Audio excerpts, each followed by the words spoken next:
प्रिय विद्यार्थियों, कोटा विश्वविद्यालय कोटा के एमए फाइनल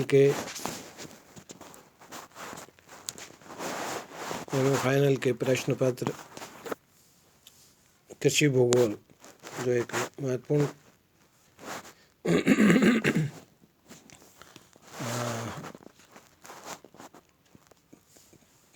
टॉपिक है।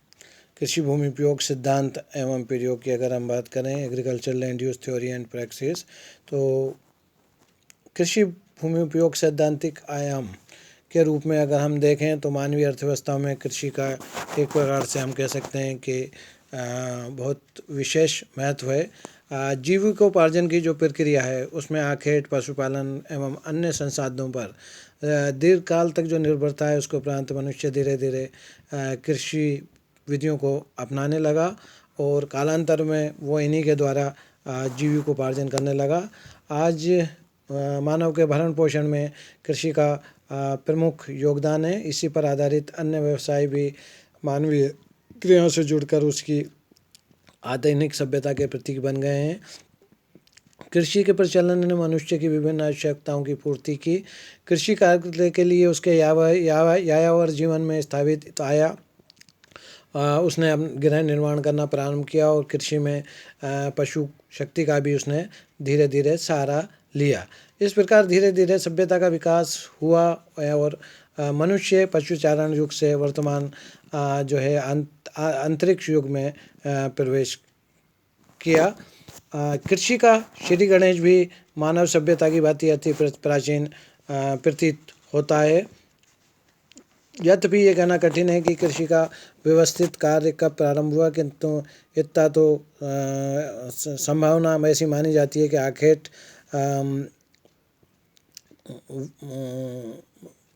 वन क्रियाकलाप एवं पशुपालन के उपरांत ही कृषि कार्य प्रारंभ हुआ होगा। पहले अव्यवस्थित रूप से और तत्पश्चात धीरे धीरे सुव्यवस्थित रूप में ये प्रारंभ हुआ। कुछ विद्वानों के अनुसार पौधों एवं पशुओं को उगाने और पालने का कार्य कम से कम 18,000 वर्ष ईस्वी पूर्व से पहले प्रारंभ हुआ। इससे पहले मानव आखेट युग में था।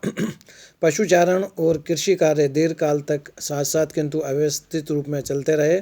पहले पशुचारण प्रधान रहा किंतु धीरे धीरे कृषि कार्य प्रधान बनने लगा। कृषि का प्राथमिक रूप बदलता रहा और आज वो अपने पूर्ण आधुनिक विकसित एवं व्यापारिक रूप में हमें दिखाई देती है। निरंतर बढ़ती हुई जनसंख्या के कारण मनुष्य ने जंगलों को साफ किया और उसे कृषि क्षेत्रों में परिवर्तित कर दिया। धीरे धीरे नदी घाटियों के अतिरिक्त पठारों एवं मरुभूमियों में भी कृषि कार्य फैलता गया। गांवों एवं नगरों का जाल सा बिछ गया और भूमि के एक निश्चित क्षेत्र से अधिक उत्पादन प्राप्त करने का लोगों द्वारा प्रयास किया जाने लगा। अधिक कृषि उत्पादन प्राप्त करने के लिए शोधों और अध्ययनों की शुरुआत हुई, जिससे कृषि भूमि उपयोग में सैद्धांतिक उपागम के अनेक दृष्टिकोण अपनाए गए जो भिन्न भिन्न आधारों पर अवबोधित थे। इस प्रकार सैद्धांतिक उपागम संदृष्टि का प्रक्षेपण हुआ, जो अब भिन्न भिन्न रूपों में प्रस्फुटित हुआ दृष्टिगोचर होता है। कृषि भूमि उपयोग के सिद्धांत इस संदर्भ में पर निर्भर हैं कि भूमि के निश्चित क्षेत्र से किन विधियों द्वारा अधिक से अधिक उत्पादन प्राप्त किया जाए और कृषि कार्य में प्रयुक्त लागत अपेक्षाकृत निम्नतम हो, जिससे उत्पादन में अधिकतम लाभ सुलभ हो सके। ऐसा संभव होने के लिए निम्न पक्षों में से एक या अधिक होना एक तरह से हम कह सकते हैं कि आवश्यक है। पहला तो ये कि उस क्षेत्र में सिंचाई बढ़ाकर, सुधरे बीजों का प्रयोग बढ़ाकर, खादों का उचित एवं संतुलित प्रयोग कर, कृषि औजारों की कुशलता बढ़ाकर और फसलों की उचित अनुकूलता को निर्धारित कर अधिकतम कृषि उत्पादन प्राप्त किया जा सकता है। दूसरा, उस निश्चित क्षेत्र में फसलों के उचित हेरफेर द्वारा, उनके उचित संयोजन द्वारा, उनकी संतुलित मिश्रित प्रक्रिया द्वारा तथा दो फसली क्षेत्र में वृद्धि द्वारा अधिकतम कृषि उत्पादन प्राप्त किया जा सकता है। तीसरा, उस निश्चित क्षेत्र में फसलों के चयन में प्रति हेक्टेयर से अधिक उत्पादन देने वाली फसलों के चुनाव से भी अधिकतम कृषि उत्पादन प्राप्त किया जा सकता है। चौथा, उस निश्चित क्षेत्र में लागत मूल्य घटाकर भी कृषि उत्पादन से अधिकतम लाभ प्राप्त किया जा सकता है। पांचवा है, उस निश्चित क्षेत्र में आवासों से दूर कृषि कार्य में परिवहन लागत घटाकर तथा कृषि उत्पादन संग्रहण में परिवहन व्यय कम कर कृषि उत्पादन में अधिकतम लाभ प्राप्त किया जा सकता है।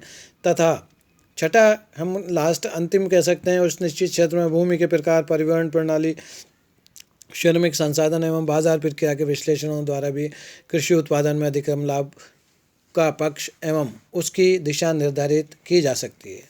इन सभी संदर्भों तथा पक्षों को ध्यान में रखकर कृषि वैज्ञानिकों ने कृषि उपयोग के विभिन्न सिद्धांतों का प्रतिपादन किया है और उसमें उनके द्वारा ये बताने का प्रयास किया गया है कि किस प्रकार हम किन किन चीज़ों का उपयोग करके कृषि के क्षेत्र में, चाहे हम सिंचाई की बात करें कि उसमें हम अच्छे सिंचाई के साधनों का उपयोग करके, इसी तरह से अच्छे सुधरे बीजों का उपयोग करके, हाइब्रिड सीड्स का, इसी तरह से अच्छी प्रकार की खाद का उपयोग करके, अच्छे प्रकार के कृषि औजारों का उपयोग करके, इसी प्रकार से फसलों के उचित अनुकूलता को निर्धारित कर फसलों के हेर फेर आदि के द्वारा ये, या फसलों के चयन द्वारा प्रति हेक्टेयर उत्पादन किस प्रकार से हम बढ़ा सकते हैं या इसको किस तरह से उचित रूप प्रदान किया जा सकता है। कृषि भूमि उपयोग के संदर्भ में 19वीं शताब्दी में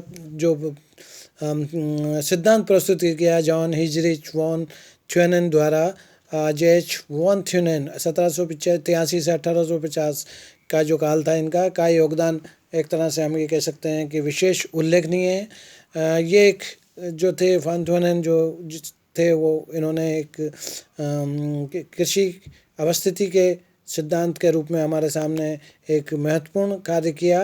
ये एक जर्मन विद्वान थे जो मैक्लेनबर्ग में एक फार्म कृषि क्षेत्र के मैनेजर या व्यवस्थापक थे।